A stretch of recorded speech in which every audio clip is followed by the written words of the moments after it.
ADEMAS appuie le ministère de la Santé depuis plus de 22 ans. Et ceci grâce à l'appui de certains partenaires techniques au développement, notamment l'USAID, à travers différentes stratégies, notamment le marketing social, mais également la communication pour le changement de comportement dans différents domaines.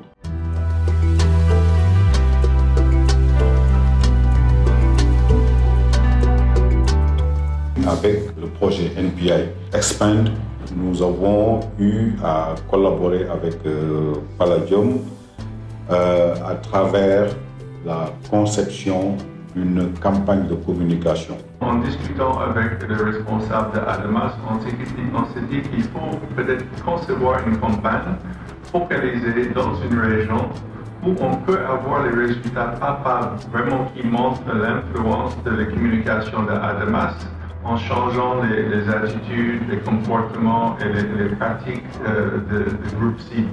Les discussions ont commencé avec la DSME, où nous avons discuté pour voir quels sont les besoins d'appui par rapport, n'est-ce pas, au changement de comportement. Et c'est à partir de ce moment-là que nous avons choisi la région de Dakar. On a eu à travailler d'abord sur le choix du district d'intervention, basé sur les indicateurs clés de la santé de la mère, du nouveau-né, de l'enfant et de l'adolescent jeune. Nous avons auparavant mené une recherche de base pour pouvoir avoir des résultats, des évidences sur lesquelles on s'est basé pour affiner les stratégies de communication. Il est toujours indiqué de partir d'un champ plus maîtrisé. Là, ça permet toujours de pouvoir valider certains processus et de vérifier quels sont les préalables à réunir pour réussir l'intervention. Sur la base des présentations qui ont été effectuées au niveau des 12 districts sanitaires, on a eu à choisir le district sanitaire nord par rapport à ces indicateurs, par rapport à l'objectif assigné, mais aussi nous avons la taille de la population qui tourne autour de 500 000 habitants.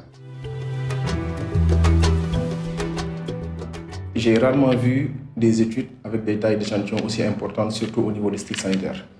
À titre d'exemple, par exemple, au Sénégal, les enquêtes de référence que nous avons pour suivre et mesurer les indicateurs de santé, c'est ce qu'on appelle les enquêtes démographiques de santé.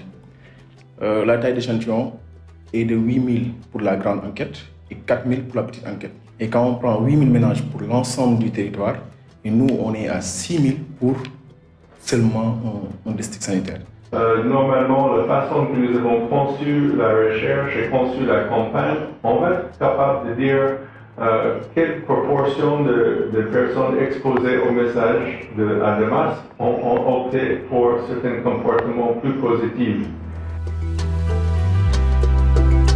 Une approche rigoureuse a été adoptée tout au long du processus, notamment dans la validation du protocole par le Comité national d'éthique pour la recherche en santé. Et en plus, d'autres processus ont été mis en œuvre pour pouvoir assurer une qualité des données. Un aspect important de cette étude, c'est que ça nous a permis de mieux comprendre les déterminants, mais aussi de mieux comprendre quel est vraiment l'aspect sur lequel il faudrait qu'on s'appuie pour pouvoir aider les populations.